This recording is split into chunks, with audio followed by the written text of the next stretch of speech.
All right, we'll get started here. So hopefully we're having a great Wednesday here. Looks fantastic outside, so hopefully you'll take some time to enjoy this beautiful Minnesota Wednesday. Take your learning outside or just give yourself a little wellness break and just go out there and enjoy it. Again, we don't know how many more days of this beautiful weather we're going to have. Okay, so we will today continue with our look at the First World War as a total war. And so you can see from the agenda, we got a few things here. I'll have a video clip here that can just kind of highlights the total aspect of World War I.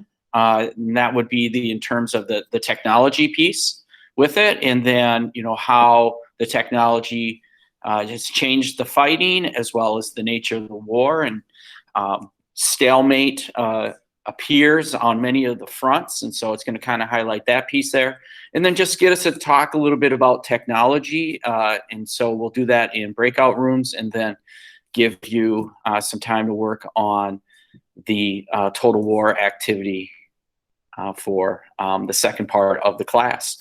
Does anyone have questions before we kind of like just dig in?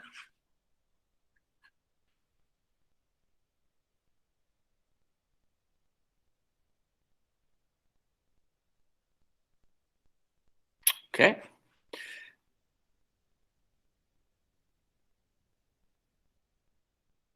So let's see if my technology works for me today.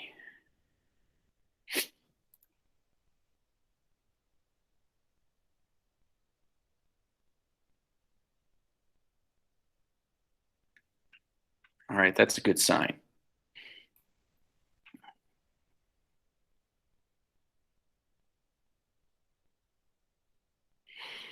All right, so we'll probably watch maybe about I'd say 8 minutes of this video clip here. It is war, so there will be some graphic moments to it. It's titled Shell Shock, so it kind of gives you an indication as well of the impact that the war is going to have on individuals. So here we go. Let's get this thing started.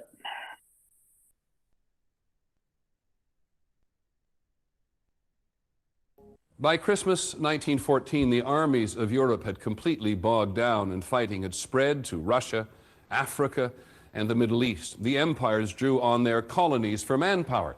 60 countries were eventually represented in the conflict. The Germans had expected to win in 42 days, but they had not anticipated what would happen on the Western Front in France.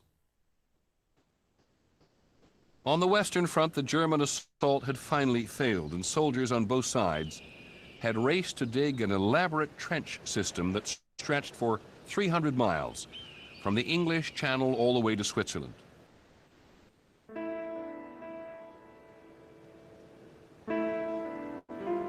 On New Year's Day in 1915, the young men who had gone off to fight glorious battles were now trapped in a desperate war of attrition.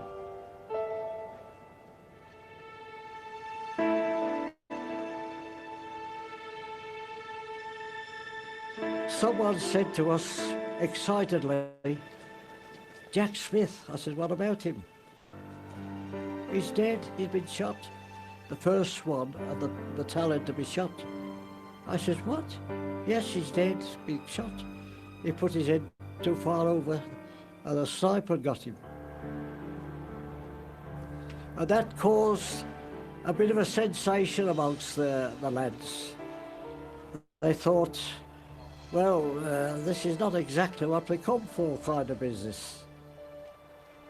But later on, from that day onwards, when we went to the trenches, it was 3 killed, 4 killed, 5 killed, 20 killed, 100 killed. By then, we was veterans.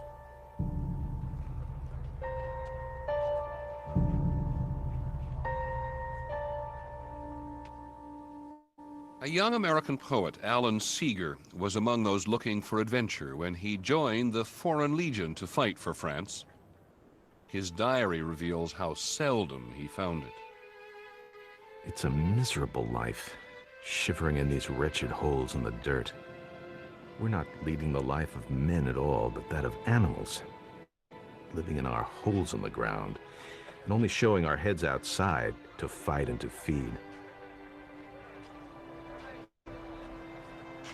When we'd been there about 6 months, covered in mud, wet through practically all day, absolutely chewed up my lice. We used to say, and to think we wanted to come to this hole. I said, yes, we didn't know. Every so often, one side or the other seized a few hundred yards of territory only to be forced back again, surrendering what had cost hundreds of lives to win. The front never moved more than a mile or two in either direction.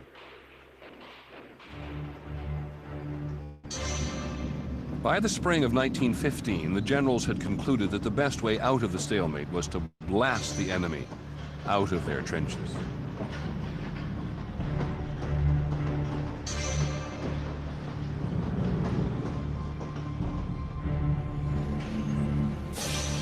The same factories and assembly lines that had begun to contribute to life in the 20th century were now retooled to create massive killing machines.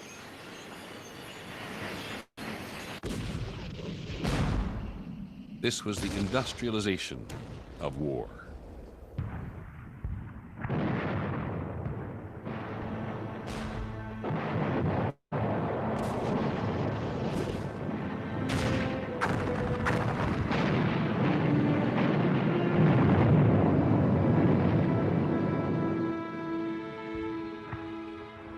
There was just the splintered trunks of trees. There was the quagmire of the shell holes. And no grass. It was just like a lunar landscape, really.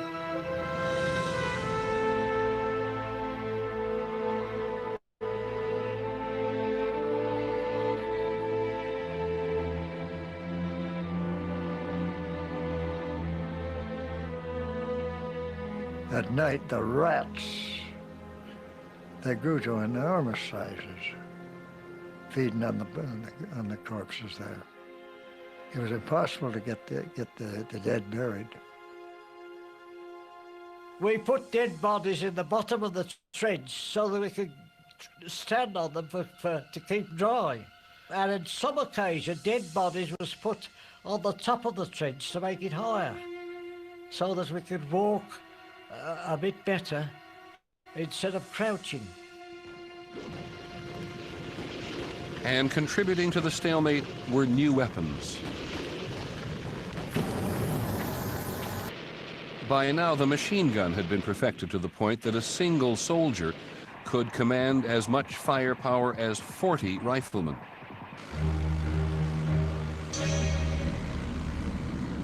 The tank made its first appearance, invented by the British to get through the dense thickets of barbed wire that protected the enemy trenches.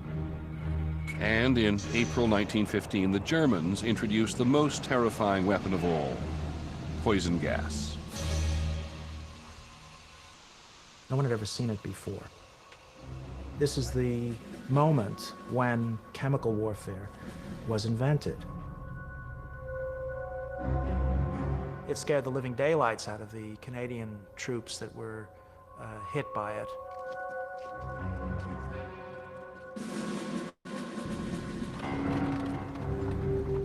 The First World War had become a contest not of fighting spirit, but of technological might.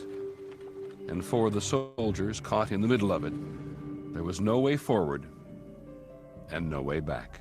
There was simply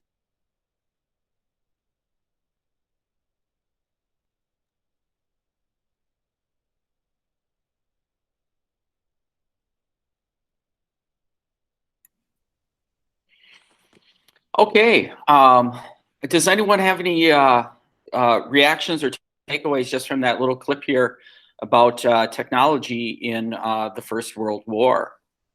Anything that kind of like resonates?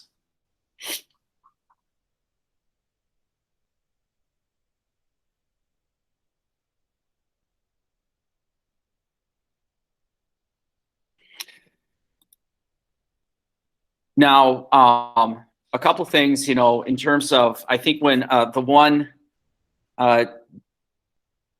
veteran had talked about that it was like a lunar landscape.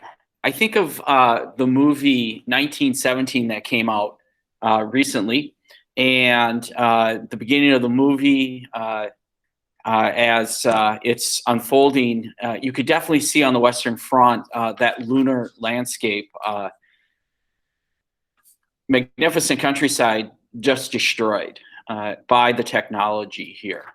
And so when you are looking at the total war activity, and it's looking at the impact of technology on the outcome of the war, quickly by 1915 and up to 1918, you have a stalemate that is happening on multiple fronts, especially on the Western Front. If there is any real movement occurring, you can make a claim that it's really occurring on the Eastern Front.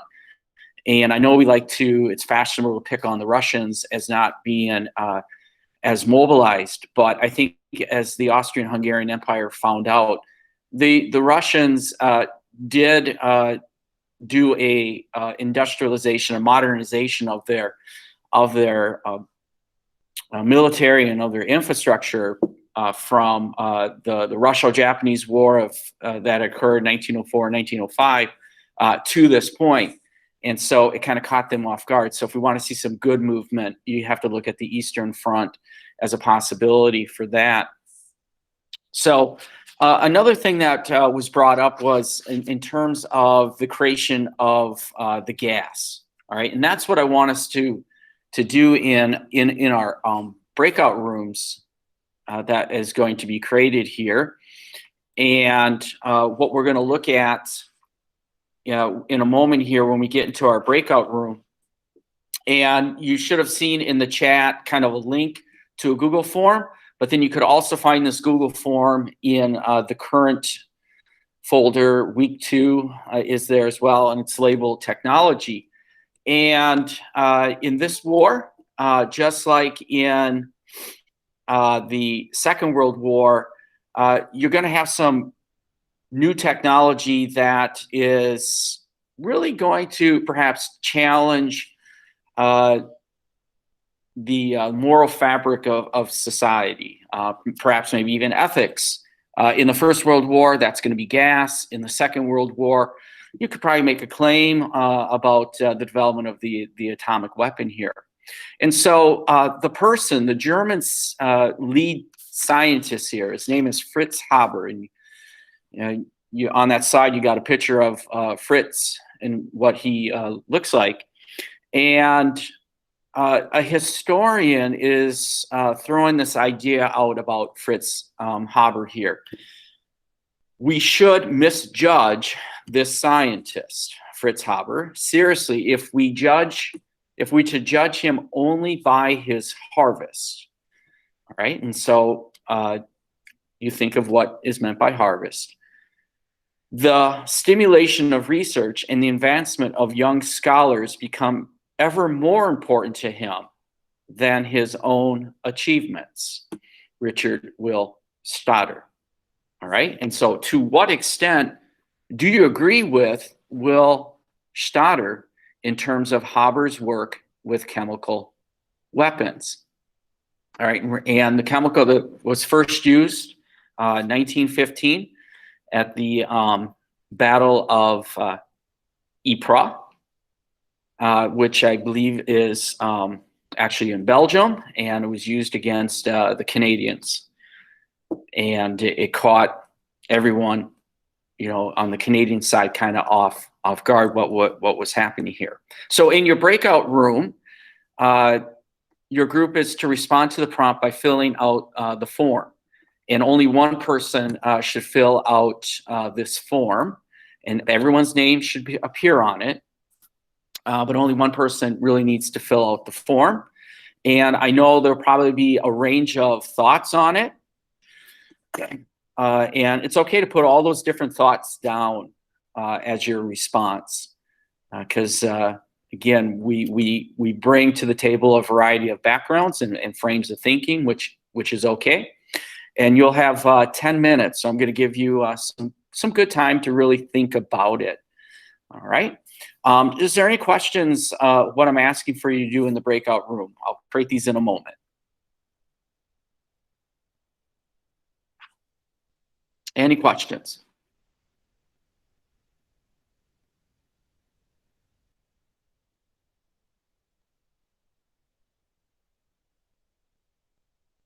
Okay, I'm going to create the breakout room, and then I'll pop in to see how things are going and make sure that if there's any individual questions at that moment, I can address them. All right, so I'm gonna cut you loose. Hopefully, technology works for me. So I think just about everyone is back here, so that's good. You know, one thing. So listening into the discussions. Good discussions going on, and if look at the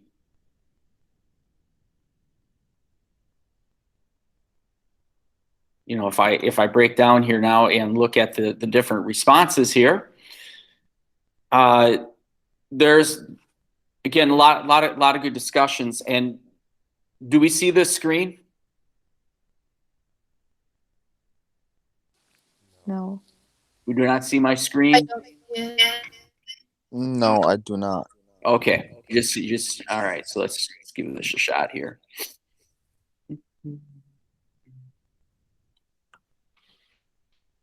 All right. Hopefully we see it now.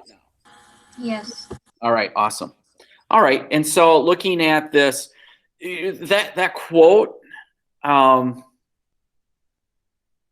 it just had a lot of. So if I go back to that original question here, or prompt, we should misjudge the scientist Fritz Haber seriously if we judge him only by his harvest. And I suppose when we look at harvest, by the amount of individuals that were killed by gas. And so it's the chlorine gas. So it's the first one. But there'll be other gases developed throughout this war as well. The stimulation of researching the advancement of young scholars become even more important to him than his own achievements. And so perhaps through his work, through his efforts, he's going to inspire others to get involved, whether it's in the war or maybe after the war in other scientific pursuits here. Now, there are some things that I left out about Fritz Haber. I didn't tell you anything about his particular background, and perhaps maybe that could help your frame of thinking. And then what happens after the war to Fritz Haber. But one thing is to think about is, okay, do we judge him on this moment in time, or do we take a look at his body of work, what he has done prior to World War I, during World War I, and post World War I? And he is a pretty esteemed scientist in Germany. He's actually born in what we'll call modern day Poland. And Breslau. I believe Breslau is in modern day Poland, or after World War II, the border might have shifted and it's in the in Russia now. But it could be the Ukraine. Still, with that said, he's German, but he's also a German Jew. All right, and when it comes to chemical weapons, being Jewish also brings up other concerns and layers of intrigue with that as well. He is a well-known scientist, chemist, and some would say, Fritz, why did you do what you did? And he would say, during peacetime, I'm a scientist, but during a scientist that belongs to the world, but during wartime, he belongs to his country.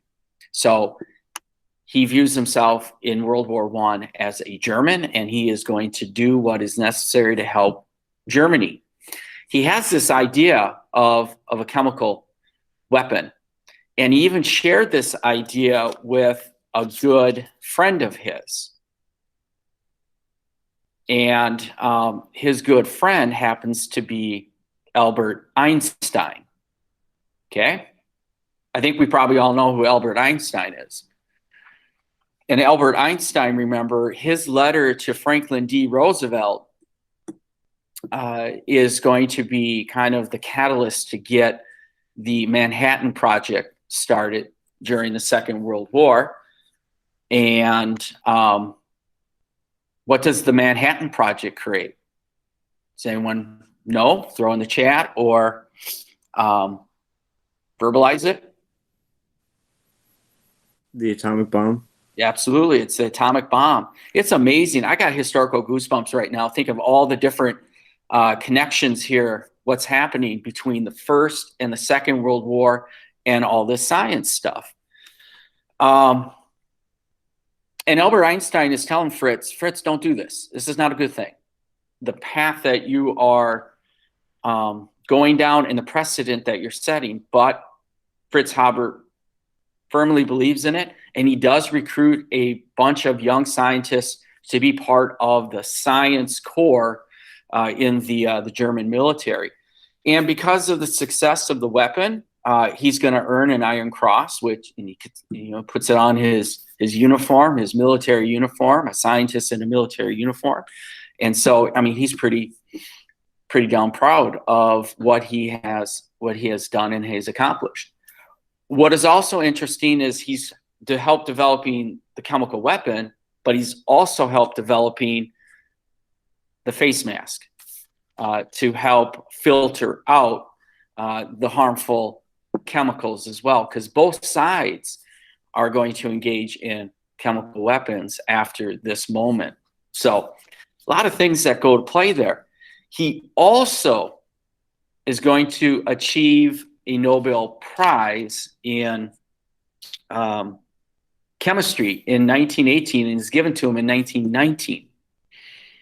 Not for this chemical weapon, but for what is called the Haber-Bosch process, which creates fertilizer. Fertilizer can be a weapon, used as a weapon, but it can also be used to help farmers. And it's probably the most inexpensive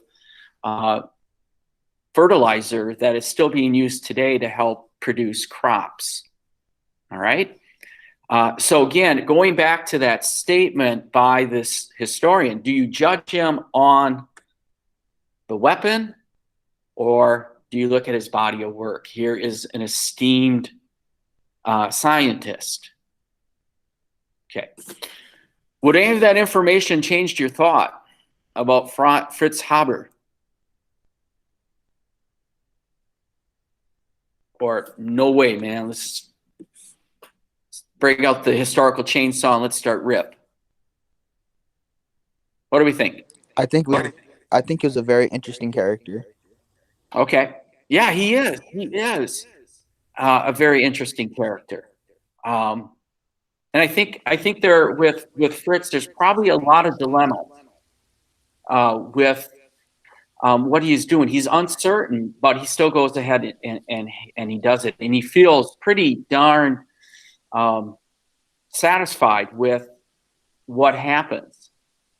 His frame of thinking, developing the weapon, it was going to break the stalemate and it was going to end the war. And Germany was going to win. It's introduced in 1915 and the war ends, the fighting ends in 1918. So it doesn't achieve its end goal that he hoped.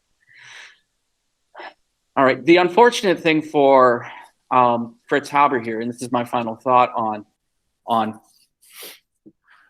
him, is after World War II, Germany becomes an extremely intolerant place. Because by 1932, you have the rise of Adolf Hitler. And Adolf Hitler, as we know, is not he does not say positive things about Jewish people.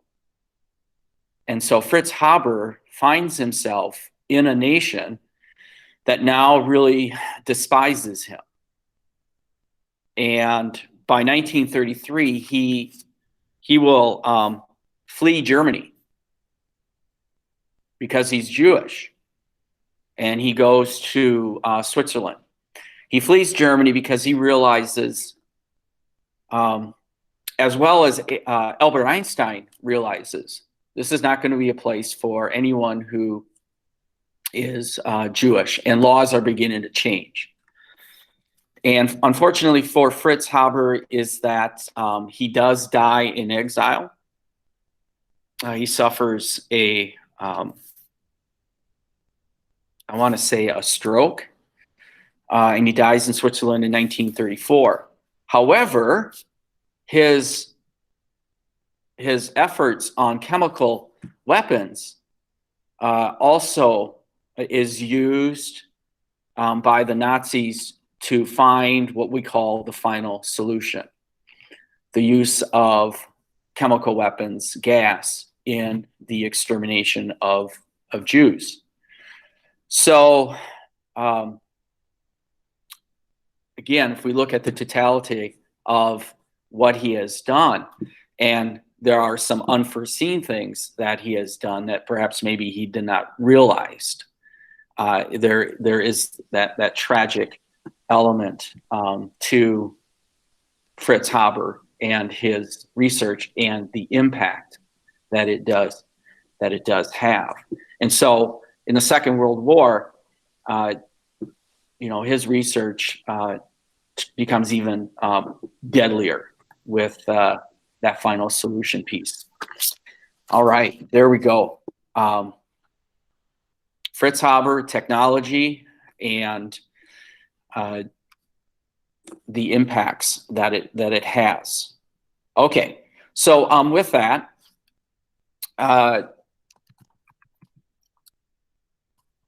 does anyone have questions about what was just transpired, or any questions about the total war activity?